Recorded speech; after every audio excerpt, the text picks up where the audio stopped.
Nagsulat muli ako't muling nilapat ang tinta sa kwaderno na silid ng sulat ko't mga kanta. Ako'y sasali sa laro kahit hindi na imbita, sa lingket-ket pero pwedeng makapuwing ng mata.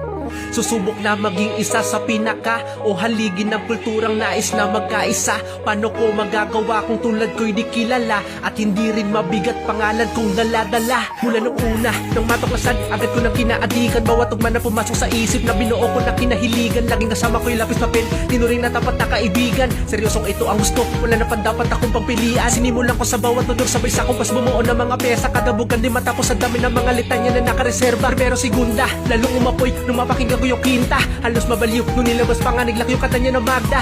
Naging gasolina sa bawat takbang paabante. Hinubog ng panahon dati pa lamang sa munang edad ko na 13. Di ko minadali hanggang sa makarating sa sabi nilang imposible. Pudpud naman doon ng tsinelas at bihirang madalaw ka ng swerte. Naging bakante at umabala nung maiba ko ng diskarte. Panadalian ako'y tumulay sa realidad. Bitbit ang aking bagahe, aking binalanse ang orasan ko at kinabukas ang maigi. Naging formal pero ako'y bumalik. Naging balanto na klase. Di ko masabi kung saan ako dadalihin na sulat na gawa kong ito. Diyan sa malayo panlalakbayin, di mo maiwasan na ako'y malito. Salamat sa iyo, isang nakinig ng awitin ko na dito ko binuo. Sumusuporta kahit bilang ang mga nakapalibot sa aking totoo. Di na usapan dito pagalingan o meron kaya na mas mabilisan. Mahalaga sumabay lahat ng mga kaya dito na makipagtagisan. Pinapawisan habang lumalapat mas nadi nga lang na maiwan. Bata nagaling ng CAA dito na sa akin na pinagalingan.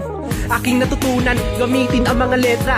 Pinapanday ang mga katagang mahul mamabuo to na obra. Kahit di ko kabisa, kesa na dito ko sa inyo na dinala. Ito pa rin ang pagkagawa na di mo pwede na makumpara sa iba. At nakamarka, mga tula na likha. Dito na aking sinulat, naging poetiko na abala. Humasan ng dila kung paano maimulat. Lahat ginulat at napabilib kung sino ba yung nagulat. Ako at wala ng iba, kung nakinig ka sa akin dito salamat. Nakamarka, mga tula na likha. Dito na aking sinulat, naging poetiko na abala. Humasan ng dila kung paano maimulat. Lahat ginulat at napabilib kung sino ba yung nagulat. Ako at wala ng iba, kung nakinig ka sa akin dito salamat.